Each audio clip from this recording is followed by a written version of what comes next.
इस लिहाज से तो हम बहुत ज़्यादा परेशान हैं।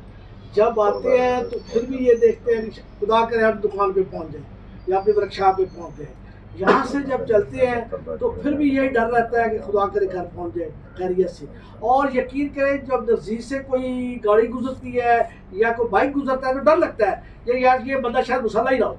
बस ये पोजीशन है। आपने कैमरों की बात की है तो मेरे ख्याल में कैमरे जहाँ तक लगे हैं वहाँ तक तो हमने कोशिश की है रसाई की, लेकिन कैमरे बढ़ाना बहुत ज़रूरी है। जितना सरगोदा में कारोबार हमारा ख़ास तौर पर है तो इसको बढ़ाना भी बहुत ज़रूरी है। आपको मालूम होगा कि कई जगहों पे भी कैमरे नहीं है, ये मखसूस जगहों पे लगे हुए हैं। ठीक है, मेन शराह हम, लेकिन उसके अलावा भी हम आहिस्ता आहिस्ता जैसे बाज़ार बढ़ रहे हैं, जैसे अपना रश बढ़ रहा है और जैसे मकसद आवाम का हजूम है या ट्रैफिक का हजूम आप देख लें, और उसमें इंतहाई ज़रूरी है और भी बढ़ाना बहुत ज़रूरी है।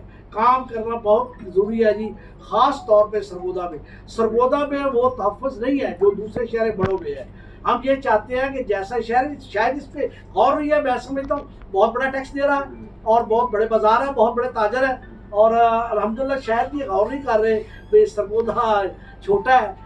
तो हमारा ये भी दरख्वास्त है कि सरगोदे की तरफ तवज्जो करे। सरगोदा बहुत बड़ी एक मंडी है, इसकी तरफ गवर्नमेंट तवज्जो करेगी तो इस ज़्यादा से ज़्यादा और टैक्स भी वसूल करेगी।